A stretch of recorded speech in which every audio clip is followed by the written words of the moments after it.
चुके हैं और इस रिजल्ट ने पाकिस्तानी सेना के पैरों तले की जमीन ही साफ कर दी है, क्योंकि पाकिस्तान की सेना की तमाम कोशिशों के बावजूद सबसे बड़ा चमत्कार हो चुका है। और सबसे खास बात, आपने देखा होगा कि पाकिस्तान के अलग अलग सोर्स अलग अलग सीटें बता रहे हैं, अलग अलग न्यूज़ चैनल पर अलग अलग डाटा दिखाया जा रहा है नतीजों का। और इसीलिए यहाँ पर ना तो मैं आपको वो आंकड़े दिखाऊंगा जो न्यूज़ मीडिया बता रही है, ना वो आंकड़े जो कि लोकल मीडिया बता रही है। मैं आपको दिखाऊंगा जो पाकिस्तान का खुद इलेक्शन कमीशन कह रहा है। लेकिन नतीजे जानने से पहले पाकिस्तान के हालात आप जरा देख लीजिए। स्क्रीन पर आप ये वीडियो ध्यान से देखिए। तो जैसा कि आप स्क्रीन पर देख सकते हैं, पाकिस्तानी सेना के जवान घुसपैठ करने की कोशिश कर रहे हैं उस जगह जहां पर वोटों की गिनती हो रही है और खुलेआम धांधली की जा रही है। और किसी तरीके से पाकिस्तानी सेना की कोशिश है कि चुनावी नतीजों को बदल दिया जाए। और इतना ही नहीं, अब मैं आपको जो दिखाने जा रहा हूं उसे देखकर आप अपने सर पर हाथ रख लोगे कि यार पाकिस्तान की सेना कितनी नकारा है,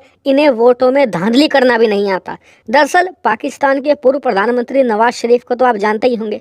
आज की तारीख में पाकिस्तान की सेना इन्हें ही सपोर्ट कर रही है और इन्हें ही प्रधानमंत्री बनाना चाहती है। तो अब हुआ ये कि नवाज शरीफ जिस लाहौर की सीट से चुनाव लड़ रहे थे, उसे 130 कहा जाता है, उस सीट पर उनके खिलाफ इमरान खान की पार्टी की उम्मीदवार थी जो कि एक बुजुर्ग महिला थी। उन्हें पाकिस्तान की सेना ने पहले तो जेल में डाल दिया, एक भी दिन प्रचार करने नहीं दिया। लेकिन उसके बावजूद आज सुबह तक वो बुजुर्ग महिला नवाज शरीफ को हरा चुकी थी चुनाव। जी हाँ, करीबन 25,000 वोटों से नवाज शरीफ हार गए थे। लेकिन उसके बाद पाकिस्तानी सेना का जादू शुरू हुआ। इन्होंने क्या किया कि जो वोट थी उन्हें बढ़ाना शुरू कर दिया, एक्स्ट्रा बैलेट डालने शुरू कर दिए, जिस वजह से नवाज शरीफ की जो वोट है वो बढ़ गई। लेकिन इस चक्कर में हुआ क्या, दरअसल जिस सीट पर चुनाव हो रहा था उस सीट पर टोटल वोट हैं 2,93,693।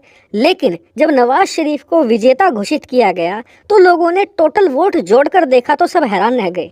दरअसल वोट है 2,93,000 और वोटों की गिनती हो गई 2,94,000। इससे आप अंदाजा लगाइए कि किस लेवल की धांधली की गई है इन इलेक्शन में। लेकिन ये तो हुई धांधली की बात।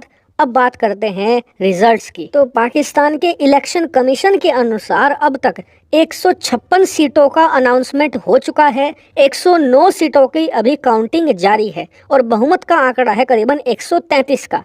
इसमें से जो इंडिपेंडेंट हैं यानी कि निर्दलीय उम्मीदवार, उन्होंने 62 सीटें जीती हैं। जो नवाज शरीफ की पार्टी है उसने 46, जो पाकिस्तान पीपल्स पार्टी है यानी कि भुट्टो फैमिली की जो पार्टी है उन्होंने 1 कम 40 यानी कि 39 सीटें जीती हैं। इसके अलावा 4-5 सीटें ऐसी हैं जो छोटे छोटी पार्टियों ने जीती हैं, जो वहाँ के कुछ मौलाना वगैरह हैं उन्होंने। तो फिर आपका सवाल होगा कि यार सबका बता दिया लेकिन जो पीटीआई है, इमरान खान की पार्टी है, उसका नहीं बताया। तो उसका इसलिए नहीं बताया क्योंकि चुनाव से कुछ ही दिन पहले पाकिस्तान की सेना ने उस पार्टी को चुनाव लड़ने से ही बैन कर दिया था, यानी कि जो उनका बैट का सिंबल था वो छीन लिया। इसके अलावा पार्टी को डिसबैंड कर दिया गया पूरी तरीके से, यानी कि चुनाव लड़ने पर हमेशा हमेशा के लिए रोक।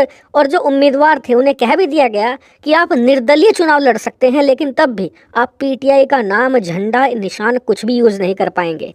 और इसी वजह से जितने भी पीटीआई के उम्मीदवार थे यानी कि इमरान खान के उम्मीदवार थे, सब निर्दलीय लड़े और ये निर्दलीय 62 सीट जीत चुके हैं। ये एक बहुत बड़ी उपलब्धि है क्योंकि जिन्हें पाकिस्तान की सेना सपोर्ट कर रही थी उनमें से एक पार्टी 39, दूसरी 46 सीटें जीती हैं। और इमरान खान के निर्दलीय उम्मीदवार तमाम धांधलियों के बावजूद सबसे बड़ी पार्टी बनकर उभरी है पाकिस्तान में। अब तक 62 सीटें जीत चुकी हैं और उम्मीद जताई जा रही है कि पाकिस्तान की सेना कितनी भी बड़ी धांधली क्यों ना कर ले, 100 के पार जाने से इन्हें नहीं रोका जा सकता। और ये बड़ी उपलब्धि इसलिए भी है क्योंकि आप खुद सोचिए कि इमरान खान खुद जेल में हैं। उनकी कैबिनेट में जितने लोग हुआ करते थे, जितने लीडर हुआ करते थे, सब के सब जेल में पड़े हैं। इनके पास कोई फंडिंग नहीं है, इनके पास कोई झंडा नहीं है, ना ही कोई निशान है।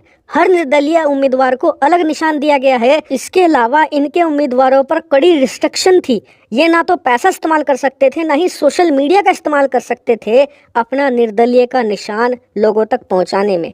इसके बावजूद इतनी बड़ी तादाद में इनके लोग जीत कर आ रहे हैं। आप जरा खुद सोचिए कि अगर इमरान खान को भी जेल से बाहर ना निकालते, सिर्फ इनका सिंबल भी इन्हें दे देते, तो आज की तारीख में ये 100 के पार हो चुके होते और बहुमत के आंकड़े को बड़ी आसानी से उसे क्रॉस कर जाते। हालांकि अब देखने वाली बात दो है। पहली ये कि क्या इमरान खान की पार्टी बहुमत के आंकड़े के पास पहुंच सकती है, यानी कि 62 को बढ़ाकर करीबन 133-135 तक जा सकती है। दूसरी बात ये कि पाकिस्तान की सेना कैसे रोकेगी इमरान खान को, ये देखना दिलचस्प होगा। इसके अलावा एक जबरदस्त खबर आपको ये भी दे दूं कि हाफिज सईद भी चुनाव लड़ रहा था, उसकी भी पार्टी मैदान में थी। और आप जानते ही हैं कि ये भारत ही नहीं पूरे वर्ल्ड में मोस्ट वांटेड आतंकी है।